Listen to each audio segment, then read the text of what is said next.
Government Orders of the Day numbers 2 to 4.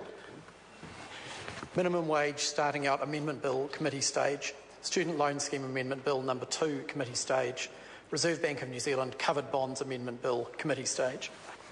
I declare the House in committee for consideration of the Minimum Wage Starting Out Wage Amendment Bill, the Student Loan Scheme Amendment Bill number 2, and the Reserve Bank of New Zealand Covered Bonds Amendment Bill. Mr. Chairman. Mr. Speaker.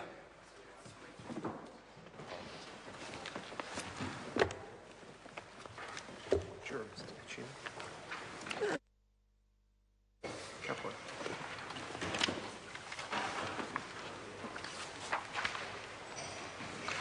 Honourable members, the House is in consideration for the Minimum Wage Starting Out Wage Amendment Bill, the Student Loan Scheme Amendment Bill, number 2, and the Reserve Bank of New Zealand Covered Bonds Amendment Bill. Honourable members, we move first to the consideration of the Minimum Wage Starting Out Wage Amendment Bill, and the question is that Part 1 stand part. I call the Honourable Member Darian Fenton. So do we.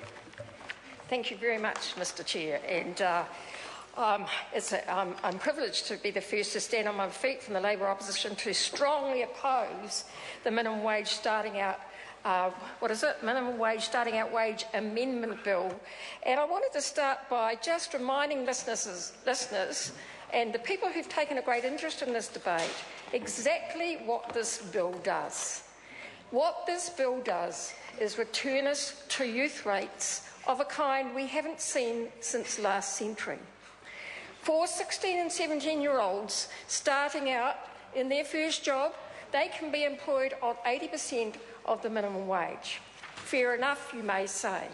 But the problem with this bill, Mr. Chair, is if they go on to another job while they're still 16 or 17, they can be employed on 80% of the minimum wage again and again and again. And so the experience that they gain as young workers, even leading up to their time of being 16, but the experience that they gain as young workers at the age of 16 and 17 counts for nothing if they leave their job and they go on to another job, if they are fired under the 90-day no rights bill, if there is no reason given, like there doesn't have to be under this government's handiwork.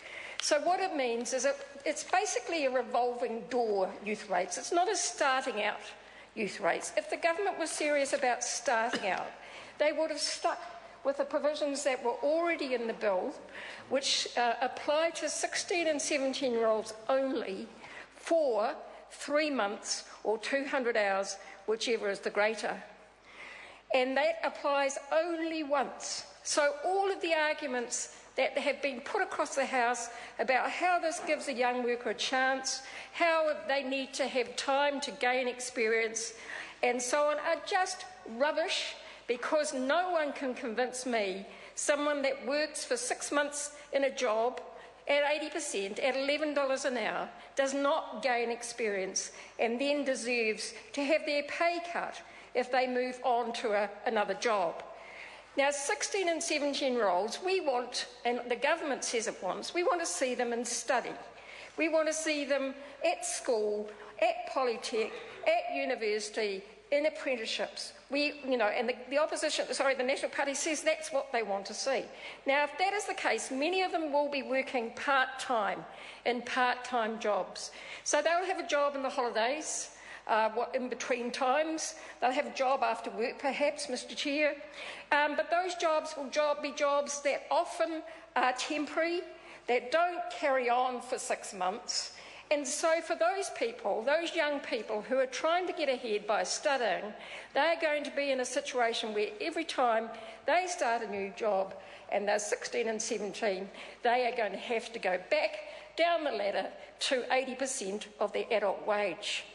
Now, the second thing this bill does is bring back youth rates for 18 and 19-year-olds, which we have not seen in New Zealand since last century. We have not seen them in New Zealand since last century, and what this bill does is it means that 18 and 19-year-olds who have been on a social security benefit for 6 months can be punished for having been on a benefit by being able to be employed at 80% of the adult wage. Now, we're not just talking about unemployed young New Zealanders, and by the way, I need to correct Mr Banks, I'll have some other things to say about his contribution the other day, but he was talking about young New Zealanders 15 on the dole, 15 and 16. They don't get the dole. They do not get the dole. So social security benefits in this bill cover the whole gambit of them all, including unemployment benefit, but also things like invalids benefit and sickness benefit and living alone, what's it called, just under the young independent youth benefit. It covers all of those, and also for young parents who are 18 and 19 as well. So they will have been on a social security benefit. They drag themselves up to work and income, get offered a job.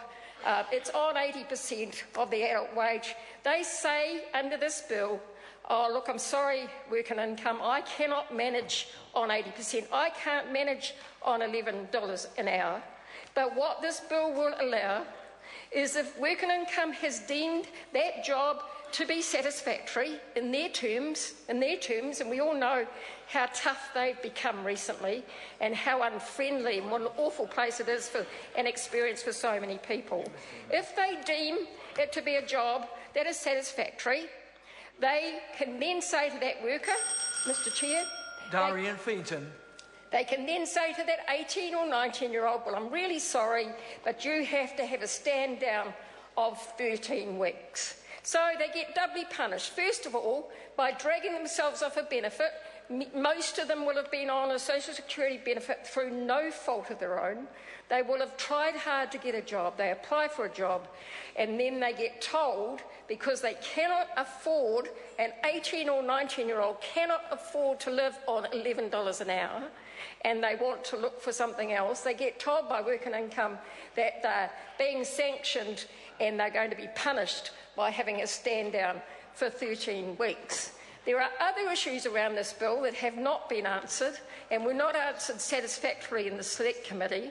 One is, there's all the issues around discrimination for young people. I'll put those aside for now and come back to those perhaps later in the debate. But the issue of work discrimination, discrimination on the basis of employment, there's very strong advice from the Human Rights Commission about this, that employers should not discriminate against people on the basis of their employment status. In other words, if they have been or are on a social security benefit. So what I think this government is doing is leading employers down the garden path to believing that when someone comes to apply for a job, an 18 or 19-year-old, they will be able to ask them if they're on a social security benefit. They're able to ask them that because they want to be able to offer them 80% of the adult minimum wage, in other words, $11 an hour. And then they're able to discriminate against those workers because they're able to find out the information, and then the worker can say, well, I'm sorry, I don't want the job. Or then they can say, well, I'm sorry, I don't want you, because we don't want people that have been on a benefit. There are real privacy issues involved in this, Mr Chair, that have not been satisfactorily answered. My question to the Minister in the House is, why are we doing this? Well, I think we know the answer to that. The answer is the national government has no ideas about how to address our crisis in youth unemployment. 2 years ago, David Bennett, that member over there, stood up and passionately opposed youth rates in this House. And there's a bookload of quotes from him about how they were inappropriate, and I'm looking forward to reciting them. We even heard from Simon O'Connor some quotes from the Catholic Church. Now, the Catholic Church, I know, talks about the dignity of work, about respect, and the dignity is about the way people are treated and how they're rewarded for their work. It's not just about having a job. No, and you quoted it back, Mr O'Connor, you did. And yes, that's right, and I've got many. I have read at length the various encyclicals and instruction from the Catholic Church, because I've been engaged in having those debates with the Catholic Church about their workers over many years. But the Catholic Church and the Church generally does not support the dignity of work if it means people are not fairly rewarded for their work, not fairly treated, not able to earn a living, not able to build a decent life, not being treated with respect, and that's what this bill does. So, the other excuse is this is somehow going to create jobs. That's the other excuse, and as my colleague Andrew Little has so rightly pointed out, cutting wages does not create jobs. There are no jobs unless there is work to be done. Employers do not take people on as some kind of beneficiary. They do not do it out of the kindness of their heart. They do it because there is work to be done, and the workers who come along and do that work have a right to be respected and paid properly, rewarded properly for the work they do. This bill will not only impact on 16 to 19-year-olds, but it will also impact on older workers, Mr Chair, and I've had many express concern to me about creating a market of young workers who are cheaper, who are on $11 an hour. That will displace older workers, and indeed that has happened in the past. The worst thing about this bill, Mr Chair, is that we have tried these methods before in New Zealand. This is not a new idea. In fact, it's a very, very old National Party idea. It's a very old ACT Party idea, that if you cut young workers' wages, it creates jobs. Now, just go back to the last time we had real youth rates in this country, in the 1990s, when youth rates were $4.50 an hour, when people were getting paid $4.50 an hour. We had some of the highest youth unemployment that we've ever seen in this country, Mr Chair. And so this bill is not going to deliver on its stated aims. I call the honourable member Cam Calder. Mr Chair, an absolute delight to be called. Thank you.